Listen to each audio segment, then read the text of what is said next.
A continuación viajamos de Edimburgo a Dublín.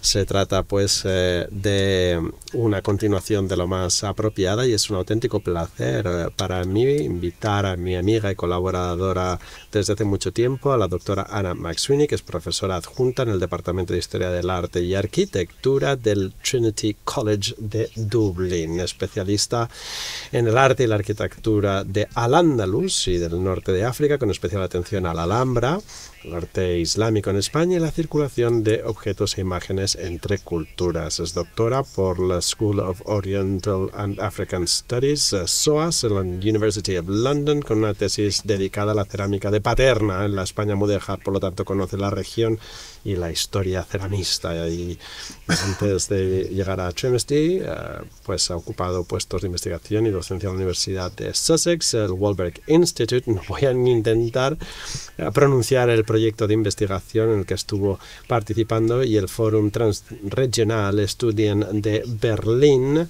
Entre sus publicaciones destacan la monografía de Granada a Berlín, la Alhambra, y volúmenes colectivos como Orientalismo y España, 2017, y publicaciones en las que hemos estado trabajando, Crafting Medieval Spain. Actualmente es directora del MPhil en Historia del Arte y Arquitectura en el Trinity College de Dublín y colabora con importantes museos e instituciones como el V&A y el Museo Arqueológico Nacional de Madrid. Así que, Ana, muchísimas gracias.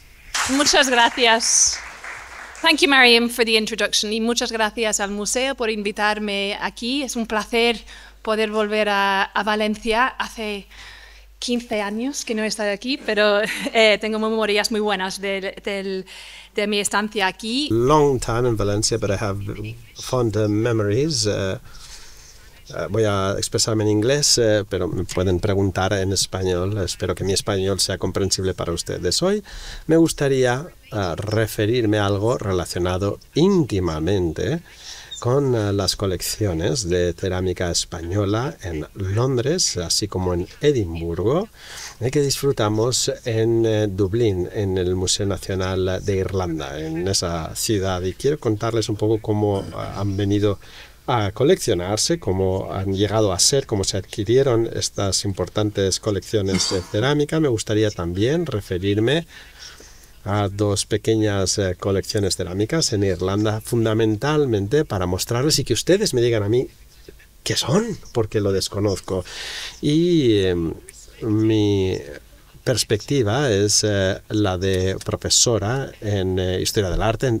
Mi labor es docente, fundamentalmente, y quisiera explicar cómo estas colecciones cerámicas españolas han sido importantes en mi docencia en Historia del Arte en la Universidad de Trinity. ¿Cómo enseño a mis estudiantes? Y aquí vemos en imagen a algunas alumnas del proyecto de último curso estudiando por primera vez. Esto es la primera parte de este curso académico. Es un proyecto muy nuevo, atendiendo a la colección de loza dorada española que tenemos en el Museo Nacional, buena parte del cual había sido desatendida hasta la fecha, no se había publicado, se había catalogado.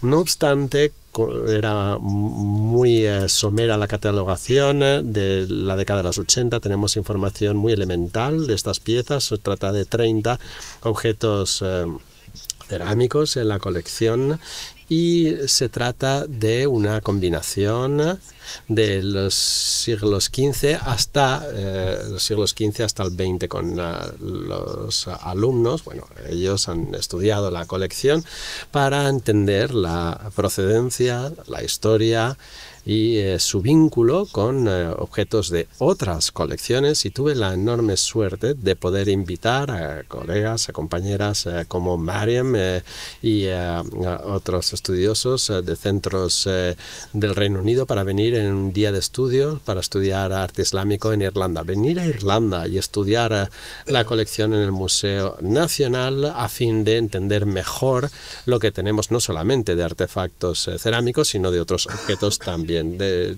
todo esto es para contarles un poco el telón de fondo de este proyecto que está en fase incipiente y presentárselo, así como el trabajo que hemos empezado, que he iniciado con un alfarero que trabaja con esta técnica de loza dorada en Irlanda. Bien, pues un poco de historia institucional. Aquí tienen el Museo Nacional de Irlanda de Historia Natural, Historia, y desde el 97 se ha albergado en unas instalaciones militares en Irlanda, en la margen del río Liffey. Fantástico el edificio, no tanto para albergar una colección museística, pero sigue siendo una sede estupenda. Se llama Collins Barracks, nombrado por Collins, el héroe de la independencia irlandesa, y entonces es el Collins Barracks del Museo Nacional de Irlanda, y es el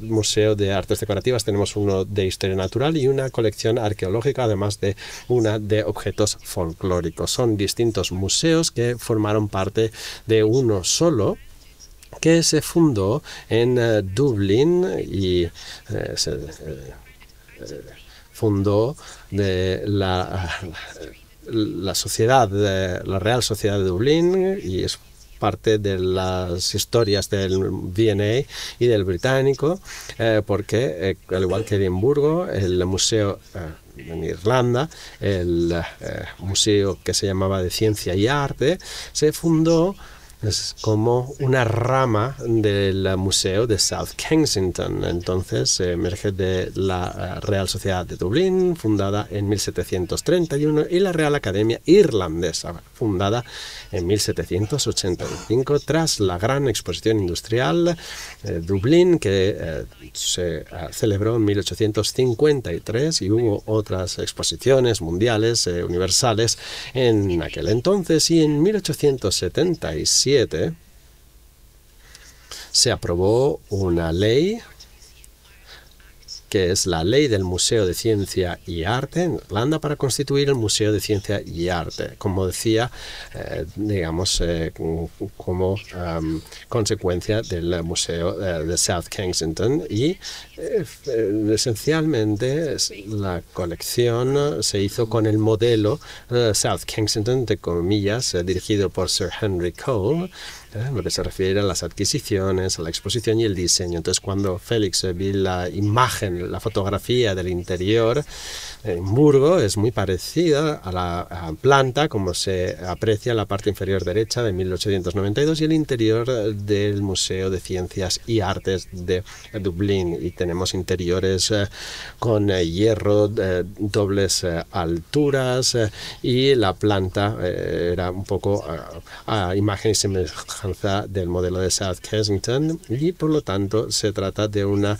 colección que pretendía ser tanto nacional como internacional. Y es importante recordar esto en el sentido de que fue durante un periodo breve de tiempo que este museo en Irlanda adquiría del extranjero objetos internacionales de España, Italia, por toda Europa y más allá. Por lo tanto, tenemos la capital del Capitán Cook de los mares del sur ahí. Por lo tanto, como les digo, colecciones de todo el mundo. Y al principio del siglo XX cambió la legislación, y el Museo Nacional dejó de ser lo que era para únicamente coleccionar objetos relativos a Irlanda, arqueológicos y artísticos. Es importante porque a finales del siglo XIX el museo pudo adquirir, se le animó a que lo hiciese, que adquiriese estos objetos cerámicos tan importantes como otros materiales decorativos de todo el mundo. Y hoy en día están ganando importancia en el museo, pero por la historia irlandesa durante buena parte del siglo XX, esta colección más global, más mundial, se ha dejado de lado para dar más importancia a los objetos irlandeses, y tenía una larga historia de desconocimiento, motivo por el cual la cerámica española tampoco se han publicitado demasiado ni están bien conocido, y la cerámica islámica, no solamente la española, es desconocida en general. Esta colección del siglo XIX se formó de 4 maneras con la gran explosión industrial de 1853. Buena parte de estos objetos los albergó el nuevo museo, llevados de la Dublin Road Society y de la Academia, de la Real Sociedad de Dublín y de la Real Academia Irlandesa, y también tenemos donaciones de ciudadanos irlandeses muy viajados. Muchos trabajaban en la administración colonial de Gran Bretaña, figuras irlandesas que fueron, por ejemplo, la India bajo el Imperio Británico y volvieron a Irlanda, y sus colecciones acabaron entre las colecciones irlandesas. Y luego tenemos adquisiciones directas de comerciantes de arte, casas de subastas, es por motivo por el que, mediante el cual se adquirieron objetos españoles, y material duplicado recibido de South Kensington, de la misma forma que el Museo de Edimburgo recibiera. No sé bien si fue aquello descartado de South Kensington o muy valioso que quería compartir. No me ha quedado del todo claro. Quizás haya un poquito de todo.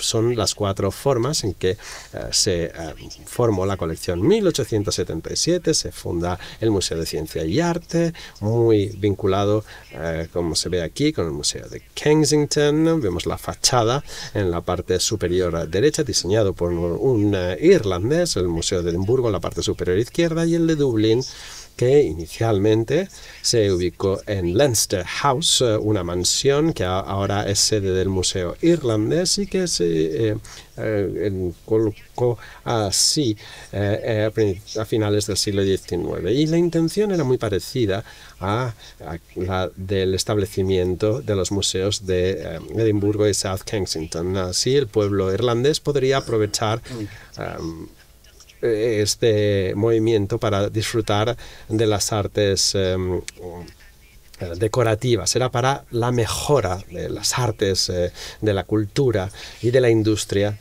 de este país, y pasó a ser el Museo Nacional de Ciencia y Arte. La responsabilidad en 1914 pasó a manos de la administración dublinesa, y en 1907, a partir de entonces, hubo un director nuevo y ya no hay material no irlandés adquirido. Y vemos aquí, a ver si puedo pasar la diapositiva.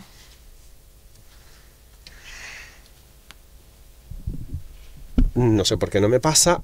Es que solo hay que darle al botoncito. Vemos aquí, sin marcar, y les mostraré en más detalle en un momento, algunas de las piezas de loza dorada española en la colección, y se trata de siglos XIX, XX, otro bastante anterior, y como les digo, entraremos en más detalle con algunas de estas piezas, pero es un poco para que se hagan una idea de aquello de que disponemos y la gran variedad de los últimos que hemos estudiado el último año. Una de las piezas más relevantes en esta colección es este gran plato de más de 43 centímetros de diámetro, en condiciones prístinas, y es uno de los objetos más importantes. Vemos aquí el anverso con el águila, y la datación es esta que tienen aquí. Seguimos el modelo de South Kensington a la hora de la nomenclatura. 1885 es la fecha de adquisición, y yo estaba estudiando el registro de objetos para poder entender concretamente de dónde y cómo había adquirido esta pieza el museo, esta y otras. Bien, pues parece que en 1885, y por cierto, creo que no habíamos comprado de la venta de Bernal, pero parece que en el 85 se compró bastante de la venta de Castellani, y fue la venta de Alessandro Castellani en Roma tras su fallecimiento en 1884. Castellani era un anticuario y también compraba piezas de anticuario en el siglo XIX, y también era orfebre. Y aquí, ya les digo, se compró en el 85, y el registro de objetos indica que se trata de un objeto hispano-morisco, pone entre paréntesis Málaga, siglo XV. Y como se decía antes, nos explicaban que museos que en el siglo XIX adquirían, sin saber concretamente de que era de Valencia y que procedía a través de colecciones italianas, ventas en Italia, y creo que esto es así también en el caso de la colección irlandesa, y es el objeto más caro de la venta de Castellani por un valor de 52 libras. Hubo otras adquisiciones también. Ven aquí el catálogo. 1884 es la venta, en el 85 entró la colección, me corrijo, y es cuando entró a Irlanda. Y como les decía, aquí tienen la descripción en la parte superior derecha, el catálogo de Castellani, que lo tienen en internet, así que pueden estudiar otras adquisiciones, y luego la parte de la izquierda tienen la portada del catálogo. Parece ser pues que algunos objetos de la colección también procedieron de esta venta, y esta pieza me fascina porque se trata de un objeto fabuloso. Es una pieza de 49 centímetros, es de las más relevantes, pero tenemos esta marca verde, entiendo que es cobre, que ha acabado en el objeto dentro del horno. Supongo que sucedió en la tercera cocción. Voy a señalárselo con el puntero, si me lo permiten. Aquí ven que hay dos trazos, porque si girásemos el plato, entiendo que es lo que sucedió en la tercera cocción de esta loza dentro del horno. Sin embargo, es un objeto estrella en la venta de Castellani, de los pocos, quizá el único ilustrado en el catálogo. Aquí ven estas rayas verdes que entiendo que serían pigmentos verdes de cobre, quizás de la mezcla dentro del horno. Y me encantaría, me encantaría saber, quiero decir, no sé muy bien esto cómo se puede producir. Esperemos que haya tiempo después para hablarlo. Aquí tienen la descripción del plato en la página anterior, y no menciona estas marcas como un error. De hecho, no se hace referencia al respecto, y cómo casan ambas imágenes, la pieza y el catálogo. Luego tenemos un tercer objeto comprado de la venta de Castellani. Se trata de este plato hispano-morisco, como se describe, comprado por 33 libras, desde 48 centímetros de diámetro, y es otra compra de 1885. Aquí tienen su descripción. Uno de los casos es un plato que aparece como procedente de Valencia, y el número 327 es un plato hispano-morisco de finales del 15 o principios del 16. Desde luego se compran en una venta italiana, y la procedencia, sin embargo, es española. Y aquí tenemos dos albarellis. Vemos esta pareja de albarelos, también adquiridos de esa famosa importante venta de 1884. Estaba ampliando la colección el centro museístico para incluir loza dorada española. Son dos albarelos del periodo, y lo que me fascinó sin duda, la verdad es que he estudiado poco sobre esta heráldica y no soy de ninguna manera experta al respecto, pero sí que he visto la familia de la que procede, y me gustaría comprenderlo mejor. Si alguien tiene más información al respecto, se describieron no como albarelos españoles, aunque estaban conectados con otros objetos vendidos en la venta de Castellani, y sin embargo en el registro de objetos en la venta aparece fians siculo árabes. Se incluyeron en el registro como si fuesen jarrones siculo árabes, por lo tanto proceden de Sicilia, y claramente están relacionados con las demás obras, pero están puestos por separado, tanto en la venta como en el registro. Incluso hoy en día se describen tal cual en el museo, no están en las vitrinas por ahora. Esperemos poder cambiar esta circunstancia. Y estaba estudiando yo esta heráldica, y luego quiero apuntarles aquí. ¿Ven estas piezas? Ambas presentan esta heráldica de tres partes, y me pregunto, y como les dije, es de una investigación muy somera de esta heráldica, parece que son quizás anguilas, quizás de la familia Anguillara, seguramente no se dice así en italiano, pero esto viene de Lazio, cerca de Roma, de una tumba romana importante de una familia del siglo XV, relacionada con la familia Orsini, y adquisiciones de relevancia de la época, y diría que es una heráldica parecida, aunque no lo sé, la verdad ya les digo que quizás no sea el caso. Entonces la venta de Castellani es cuando buena parte de las piezas de más relevancia llegaron a la colección irlandesa, y es por aquel entonces cuando llega la importantísima loza dorada de Manises del siglo XVI. Luego hubo adquisiciones más tardías, pero generalmente son 30 piezas legadas por parte de Thomas Henry Longfield, que es un tal, era el conservador del museo. En buena parte de la segunda mitad del siglo XIX viajó por Italia, buena parte de sus viajes fueron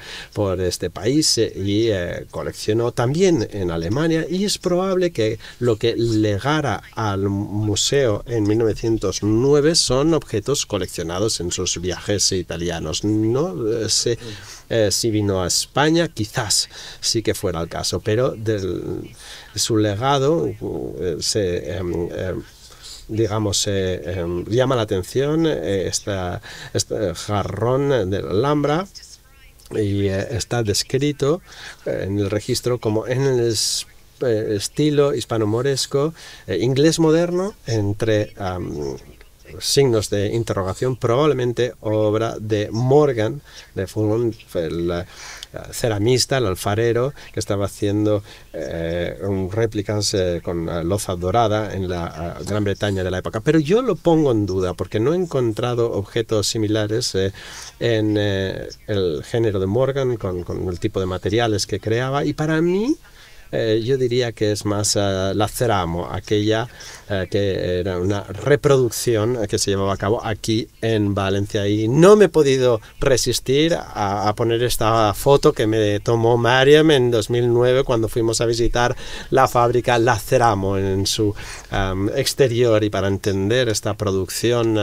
de réplicas que llevaba muchísimo tiempo. Creo que en La Ceramo estaban creando jarrones en el estilo de la Alhambra, réplicas que nos refieren a la historia nazarí, no solamente réplicas de Manises, y hay un cambio de estas ideas orientalistas en la España del siglo XX y finales del XIX, que se empezaron a fabricar aquí. Recogimos más de este tipo de material en el museo. En 1896 adquirimos, tal vez por transferencia del Museo de South Kensington, esta pieza que se puede ver aquí en 3 vistas, que es una copia de la famosa pieza del Museo de Cluny de París, llevada a cabo, y se reconoce así en el registro, que se ha llevado a cabo por la Ceramo en Benicalab en Valencia. Aquí vemos el registro de objetos y dice reproducción facsímil de loza lustrada, de bronce, lustre y azul sobre fondo crema, reproducido por el señor J. Ross en Valencia, 3,9 libras esterlinas. Este es el registro de objetos donde se puede ver unos 9 objetos que se llevaron a cabo como una reproducción y se llamaban facsímil, algo bastante interesante. Una reproducción facsímil es un periodo bastante interesante de adquisición que es en el siglo XIX, cuya intención clara era ampliar la colección en aquellos lugares donde pues faltaba material en la colección. Aquí vemos un objeto del Museo Nacional de Irlanda. Luego en la parte inferior derecha vemos la pieza del Museo Nacional de la Edad Media de París de Cluny, luego el otro de Valencia, luego la colección del V&A muestra otra réplica. Y bueno, pues seguro que encontramos réplicas en muchos otros museos. Aquí se describe como la Ceramo, Benicalab, Valencia, y lo que hay que entender es si el Museo de Irlanda estaba comprando de forma independiente por parte de la Ceramo, con independencia del Museo de South Kensington, porque en el registro de objetos de Dublín tenemos el nombre Señor José Ros, Valencia. Pero la pregunta es, ¿lo hacían así o cogían aquello que el Museo de South Kensington no quería? Yo creo que pues probablemente estarían comprando de forma independiente debido a lo que podemos leer en los registros. Bueno, pues esta es la colección que tenemos en el Museo Nacional, y después de la donación de Thomas Longfield de 1909, pues paró la recolección de este tipo de materiales. Y no solamente la recolección de materiales, sino también la exposición y participación con este tipo de materiales. Dejaron de mostrarlos y dejaron de ser accesibles. Y solamente en los últimos 10 años en Dublín se ha empezado en la colección española, de cerámica española, se ha hecho visible su almacenaje. Es decir, no se muestra como en una exposición, pero sí que se puede ver en su depósito, puede ir a visitarse el depósito. Pero el Museo Nacional de Dublín sigue centrándose cada vez más en la arqueología nacional, digamos. Otro museo muy importante, y que ya he mencionado en relación con tu presentación, Félix, es el Museo Hunt en Limerick. Limerick es una ciudad de Irlanda, en el sudeste, y pues hubo un legado de antigüedades medievales, objetos clásicos, una selección muy amplia de material, pero fue en 1976. Esta colección se adquirió en los años 30, 40 por parte de Gertrude Hunt, perdón. Lo adquirieron en el mercado, los compraron y lo vendieron a los Burroughs y a muchas otras personas. También hubo comercio en Londres en los años 30 y 40 y pues no cesaron de recoger material. Su propia colección la cedieron al Estado irlandés en 1976 y ahora es lo que se muestra en el Museo Hunt. No tienen loza dorada, por desgracia, no se quedaron loza dorada, y tampoco mantuvieron unos registros muy importantes. Pero lo que sí que se muestra en su colección es este cuenco que vemos aquí, muy grande, que se describe como de Teruel del siglo XIV. Y lo que me impresiona cuando veo esta colección es que es una pieza impresionante, es muy visible dentro de la colección y hay muy poca información al respecto. Lo he mostrado aquí para que se vea que se sacó de un muro, y esta es la descripción que tenemos. La única descripción que tenemos es el más grande conocido, construido en una pared, conservado con el retrato de una mujer. Debajo dice cabeza de un rey y debajo de esto dice plato Picasso. Costó 35.000 pesetas. Esto es todo lo que se sabe de la adquisición. Ha habido mucha investigación sobre el origen en la colección de Hunt, porque en los últimos 20 años ha habido mucho interés en la asociación de los Hunt y de su colección de objetos judíos, de familias judías en los años 40. Ha habido una investigación muy profunda sobre el origen de todos estos materiales de la colección, pero realmente se conoce muy poco de esta pieza, a no ser que es la más grande conocida y que se ha construido en una pared. Yo no creo que sea la más grande conocida. Aquí vemos las dimensiones, pero sí que me recuerda mucho a las cerámicas de Paterna que yo estudié durante mi doctorado, la cual conocí mucho, investigué mucho la forma de las mujeres, las coronas, pues me parece bastante familiar. Seguro que a vosotros también, en este tipo de manganeso sobre un vidriado de estaño. En términos de su forma, también recuerda a los platos que tenemos en el V&A que nos ha mostrado Mariam. Este es el más grande que tenemos, de 20 centímetros de altura. Tenemos ejemplos similares de loza, boles, con cuencos con esta forma en el Museo de Bellas Artes de Lyon. Pero la pieza que os he mostrado de la colección de Hunt no está ilustrada. También vemos aquí en el Museo de Cerámica de Barcelona, vemos este cuenco con cerámica de Paterna. Creo que es un vidriado de plomo en el exterior, pero no lo tengo claro. Y realmente me cuesta entender si esta pieza proviene de Paterna, de Teruel, de dónde viene, si se ha sacado de un muro. La pieza que hemos visto en la colección Burrell sí que se ha extraído de un muro, entonces no sabemos si proviene de un lugar parecido. Y me encantaría poder saber más al respecto, porque esto nos ofrecería mucha información en Irlanda sobre este periodo, el periodo de alfarería en España. No tenemos otras colecciones de este periodo en Irlanda, entonces sería muy importante para el museo poder tener más información al respecto. Acabamos de abrir también en nuestra Galería Nacional en Irlanda una nueva exposición sobre Picasso y sobre su estudio, y hay mucho interés en la cerámica de Picasso debido a la larga tradición alfarera de Irlanda, y hay muchas formas, por tanto, creo yo, de atraer a los estudiantes, a los visitantes sobre este material, y me gustaría abundar más en este campo. Hay muchas otras colecciones de cerámica, sin duda. Seguro que hay lozas doradas en grandes casas privadas en Irlanda,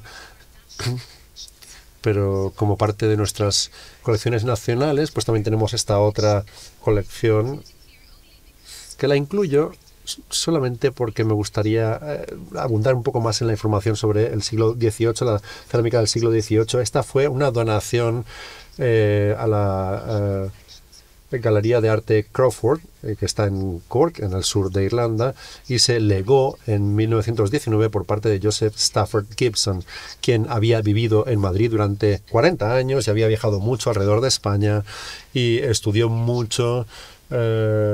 Pues tuvo muchos estudios sobre acuarela del Albarracín, en Teruel, y creo que hay unas 15 piezas de cerámica en la Galería Crawford. Bueno, ellos están sufriendo un proceso amplio de renovación, pero seguro que quieren investigar más en esta colección y mostrar también pues aquellas acuarelas que tienen de su legado. Aquí vemos unos cuadros muy románticos de Albarracín realizados entre 1891 y 1907. Ahora, en los últimos minutos, me gustaría hablar un poco sobre cómo he trabajado con estas colecciones y con los estudiantes en el museo, y también sobre cómo seguimos trabajando en la alfarería contemporánea en Irlanda para poder dar vida a estas colecciones. Bueno, pues aquí vemos estudiantes de cuarto año, tercer y cuarto año, quienes estudian el arte y arquitectura de España y África del Norte conmigo como parte de su grado de Historia del Arte en el Trinity College. Estos estudiantes estudian grados de Historia del Arte, pero a muchos de ellos les interesa mucho los estudios museísticos y quieren trabajar en museos, quieren trabajar como conservadores o comisarios, o al menos tener acceso a las experiencias y colecciones de los museos. Y es complicado obtener este tipo de experiencias hoy en día en los museos en general y en particular en los de Irlanda, mediante becas o dentro de estas becas dentro de los museos son bastante poco frecuentes últimamente, y yo trato de llevar a mis museos como parte de su grado dentro de los museos y poder catalogar y estudiar y entender estas cerámicas. Esto ayuda a los museos porque no tienen especialistas en cerámica, en material islámico, en material español, no tienen especialistas en este ámbito, así que puedo aportarles los especialistas con los que yo cuento, y los estudiantes al mismo tiempo desarrollan sus habilidades y trabajan conjuntamente en la colección y aumentan su investigación en términos del catálogo. A principios de este año, en enero, podemos ver estas fotografías de mis estudiantes mirando las adquisiciones de Albarellos, de Albarelli, Castellani, y midiendo y confirmando las pruebas que tenemos de los materiales en el propio museo, en el registro de objetos, y también analizaban o estudiaban la práctica de la confección de estos materiales. La técnica de la loza lustrada es una técnica compleja y difícil de lograr con éxito. Como sabemos, la tasa de éxito, digamos, en esta técnica es baja, y esto, el análisis de estos objetos nos ayuda a entender mejor la técnica. Y la persona de la derecha que veis aquí, o la izquierda, perdón, es Mark Campton, quien ha trabajado con nosotros. Él es alfarero y ha trabajado con nosotros para poder entender mejor cómo se han confeccionado estas piezas de cerámica. También tenemos Edgar Campton, quien ha trabajado con Edgar Allan Smith en su estudio como parte de una revitalización, digamos, o de un renacimiento de la técnica de la loza lustrada en el Reino Unido en el siglo XX.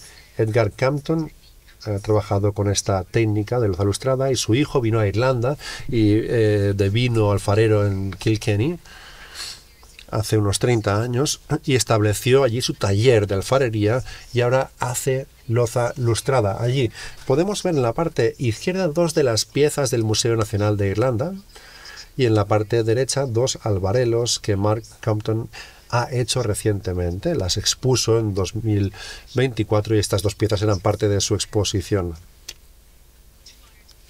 Él se construyó su propio horno de leña en su taller llamado Bridge Pottery en Kilkenny. Es el único que tenemos en Irlanda. Para nosotros ha sido maravilloso encontrar a un alfarero que estuviera haciendo loza dorada utilizando esta técnica que de alguna manera trataba de emular las técnicas utilizadas en Manises, por ejemplo. Así que fuimos a su estudio, un grupo de la universidad, y nos mostró la técnica, la práctica, y así los estudiantes y yo misma pude entender con mayor exactitud los retos a los que se enfrenta esta técnica, no solamente de la de loza lustrada, sino también el hacer toda esta técnica dentro de nuestra región en Irlanda, las condiciones que podemos tener de leña o de fuego para el horno en Irlanda, que difieren bastante de las que podemos tener en Valencia. Aquí podéis ver un pequeño vídeo donde nos muestra cómo hace sus inscripciones en cerámica. Aquí podéis ver el grupo de estudiantes.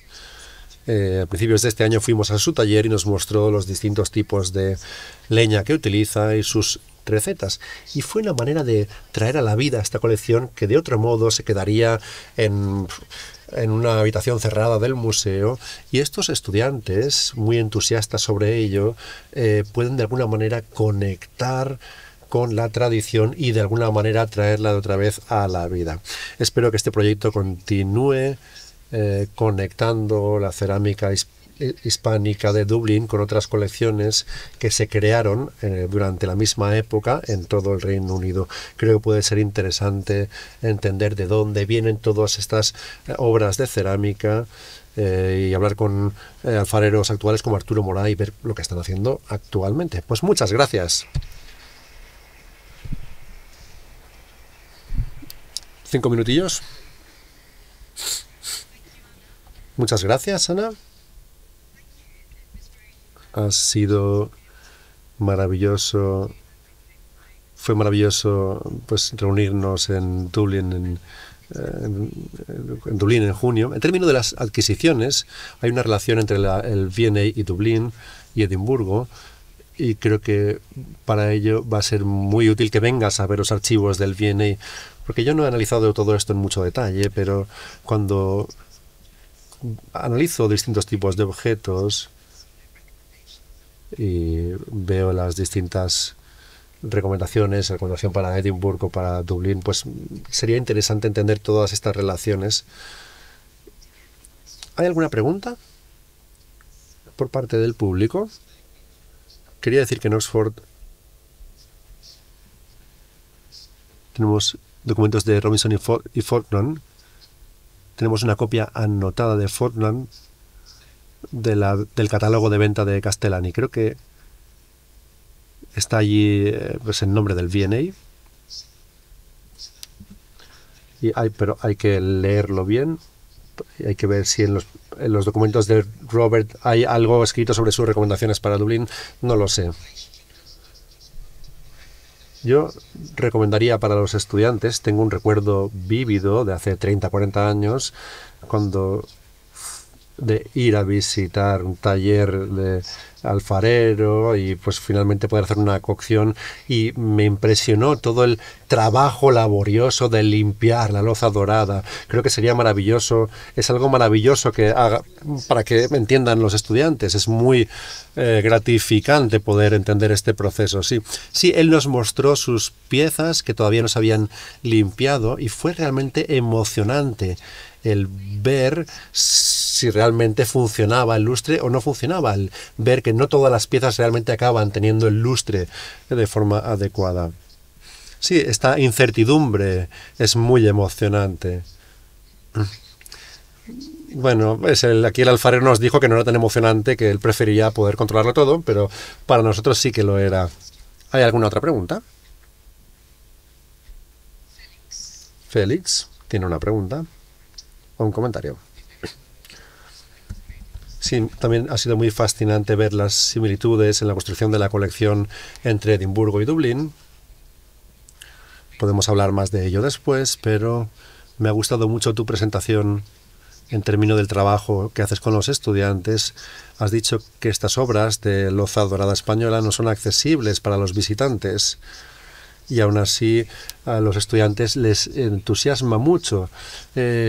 ¿Cómo los introduces en la loza dorada española? ¿Con tus cursos o tienen un interés previo? No, este material ahora está digamos, en depósito visible. Esto quiere decir que se puede ver, pero no está organizado ni etiquetado, está en un lugar bastante oscuro y no se puede ver bien. Entonces se puede acceder, pero no se ve del todo bien, lo cual es mejor que nada. A los estudiantes, pues conmigo organizamos clases en el museo y ahí podemos organizar el material. Aún así, el museo está abierto para que las personas vengan a verlo. Aún así, no tienen capacidad para poder contratar a conservadores, expertos, etcétera.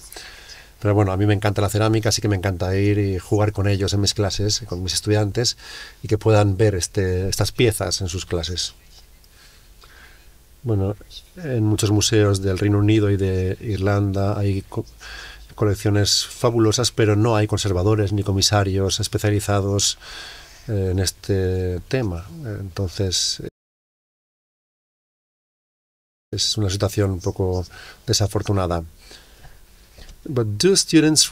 O sea, ¿el museo se beneficia también de esa investigación? Sí, vuelve al museo y entra en el catálogo el catálogo online.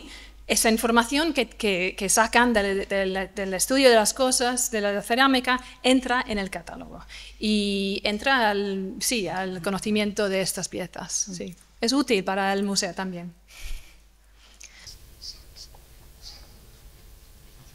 Tengo otra pregunta.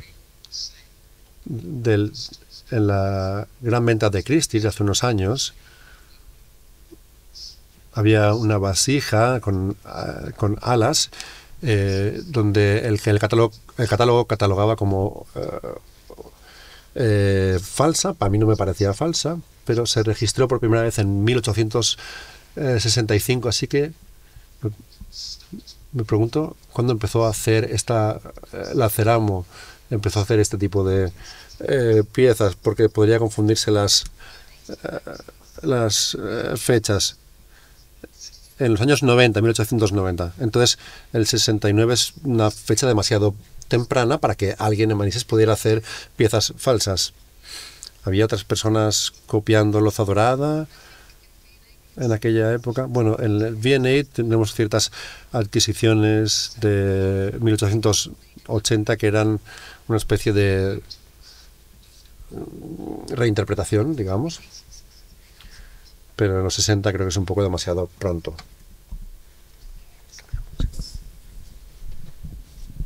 Moncloa hacían esto también. Micrófono, por favor.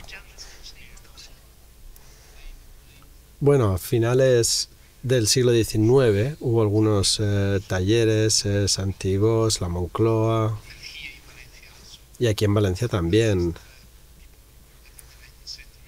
Lo último registrado en el siglo XIX son dos alfareros de Manises, Cassagne y Torrent, que trabajaron, pero hicieron copias exóticas de la alfarería de la época.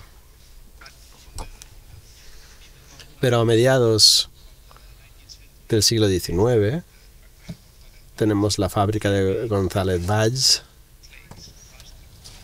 que hicieron algunos platos para artesonados.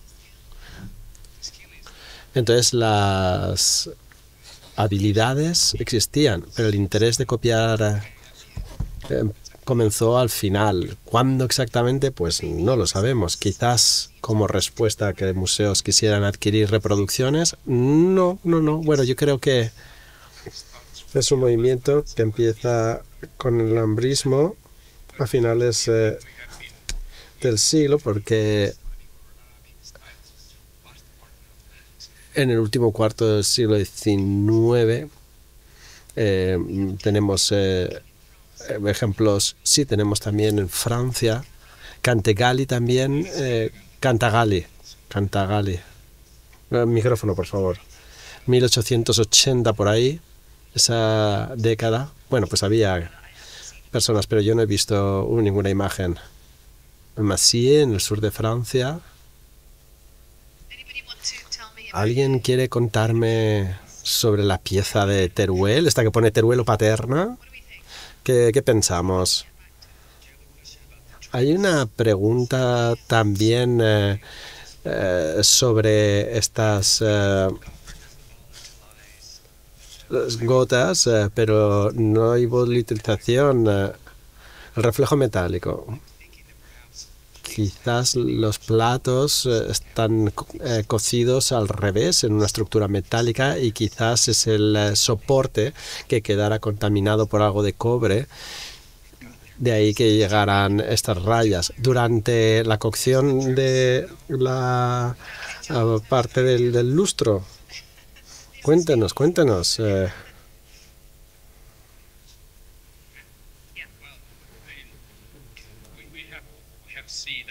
Hemos visto que buena parte de la producción de Andalucía, fundamentalmente de Sevilla, presenta estas marcas verdes, estas gotas, por la cocción. La segunda cocción se llevaba a cabo con otros objetos cubiertos con este esmalte verde.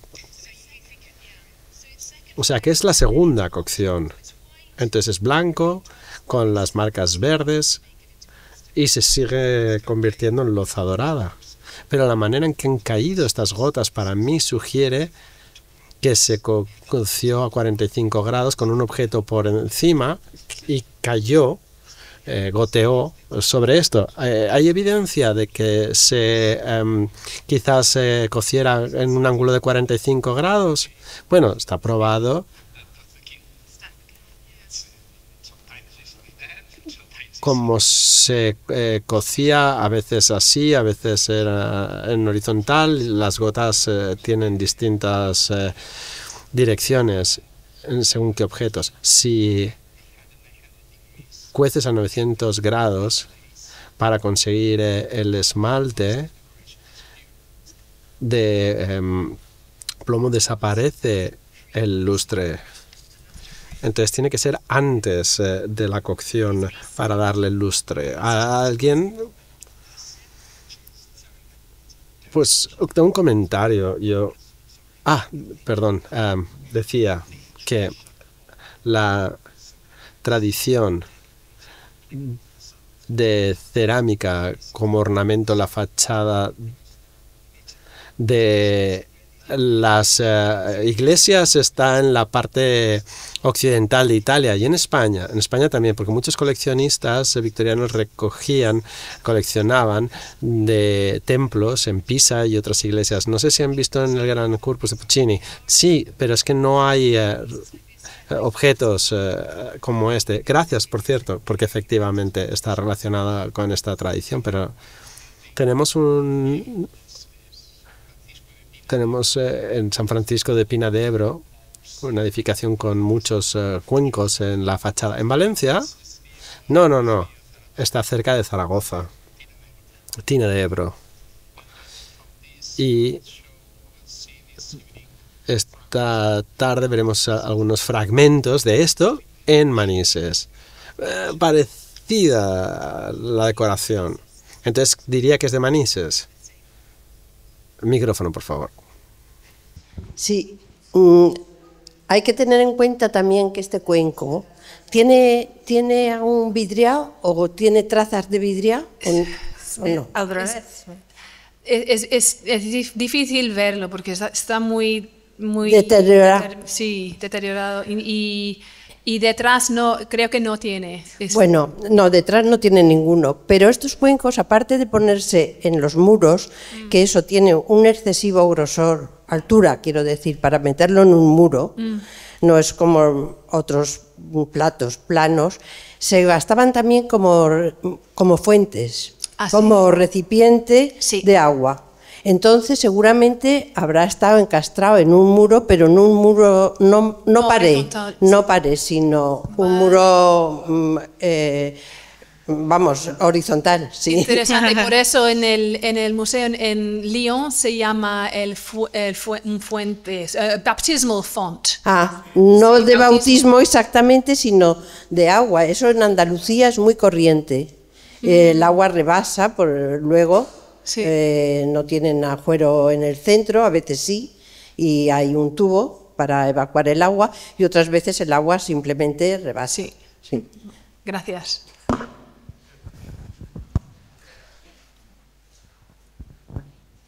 Hola, sobre las manchas o goterones verdes sobre la pieza, lo que voy a decir no es demasiado relevante, pero yo creo que vale la pena apuntar que en muchos casos, aunque la pieza en segunda cocción tuviera ese defecto, es decir, blanco con manchas verdes, necesitaban decorarlo por la urgencia de servir un pedido o porque no les parecía relevante que tuvieran esas manchas. Es decir, como ha dicho Jaime, eso se produce solo en la segunda cocción.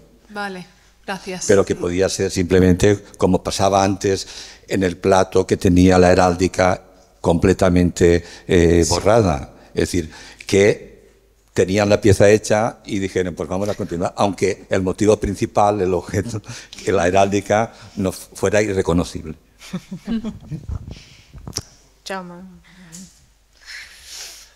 Bueno, solo para recordar que hay muchas piezas de Muel y de Sevilla que tienen esto como elemento intencional decorativo, es decir, tienen como una especie de si quieres, molduras en relieve o compartimentación en la decoración de reflejo, y que suele combinar a veces manganeso, a veces azul y a veces verde. Entonces, los de Muel muchas veces tienen verde y azul, los de Sevilla pueden combinar verde y negro, en fin, depende. O sea, están hechos en la segunda cocción y luego ya rematados con el reflejo.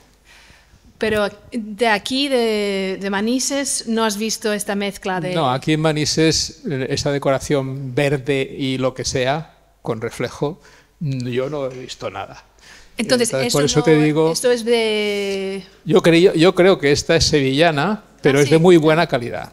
Y si hablamos con... No, a ver, lo digo porque yo he visto muy pocas piezas de esa calidad de producción sevillana. Interesante. No es por nada, sino simplemente porque en Sevilla había un interés por producir más y con un dibujo más, si se quiere, más rápido. Sí que he visto algunas piezas de estas y bueno, una vez que encontré una en casa de un coleccionista, me dijo, he comprado esto de Manises y tal. Digo, perdona, pero esto parece Sevilla. Y lo comentamos con Alfonso Pleguezuelo, sí, y lo confirmó. Aquí hay algún elemento, aunque parece así a lo bestia, parece manisero, pues en la forma como está pintado el león y tal, no es muy típica de Manises. Sería un elemento más para... ¿Y Sevilla de qué fecha más o menos? No, son contemporáneas. ¿De? Son contemporáneas a las maniseras. Vale. Lo que pasa es que estamos hablando ya de los últimos años del siglo XV, sí, y a lo largo de todo el siglo XVI. Vale, interesante, sí. Pero podría ser también perfectamente de Aragón. Que también podía ser de Aragón, sobre todo por los motivos decorativos en dorado tienen bastante semejanza con lo que se hacía en Manises en el 16. Vale. Misterio, es un misterio.